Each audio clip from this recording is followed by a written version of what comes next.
Welcome to STV life. இன்னைக்கு வீடியோவில் என்ன பார்க்க போகிறோன்னா, வெறும் ஒரு கோவில் மட்டும் கிடையாது, இது ஒரு ஆன்மீக அதிசயம்.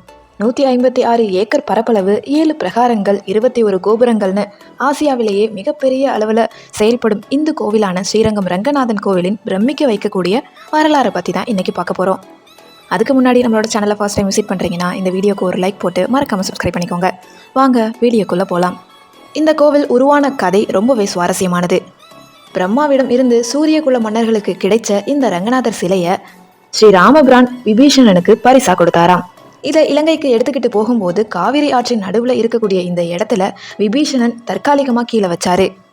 ஆனால் அங்கே இருந்த சிலையை எடுக்கவே முடியலை.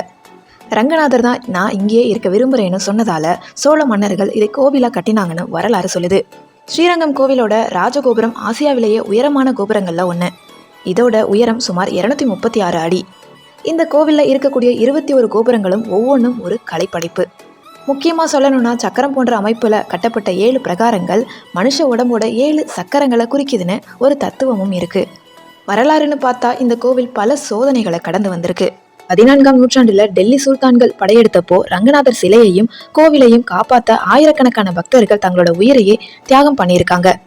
பிள்ளை லோகாச்சாரியார்கள் போன்ற ஆச்சாரியார்கள் சிலையை ரகசியமாக எடுத்துட்டு போய் தென்னிந்தியா முழுக்க பாதுகாத்து பல வருஷங்களுக்கு அப்புறம் தான் திரும்ப கொண்டு வந்தாங்க.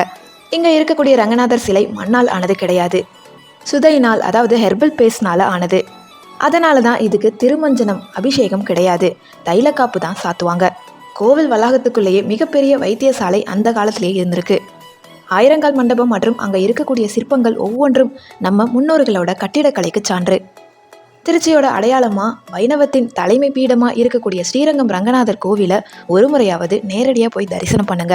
அந்த அமைதி வேற எங்கேயுமே கிடைக்காது. இந்த தகவல் உங்களுக்கு பிடிச்சிருக்கும்னு நினைக்கிறேன். இந்த வீடியோ பிடிச்சிருந்துச்சுன்னா லைக் பண்ணுங்க, கமெண்ட் பண்ணுங்க, ஷேர் பண்ணுங்க.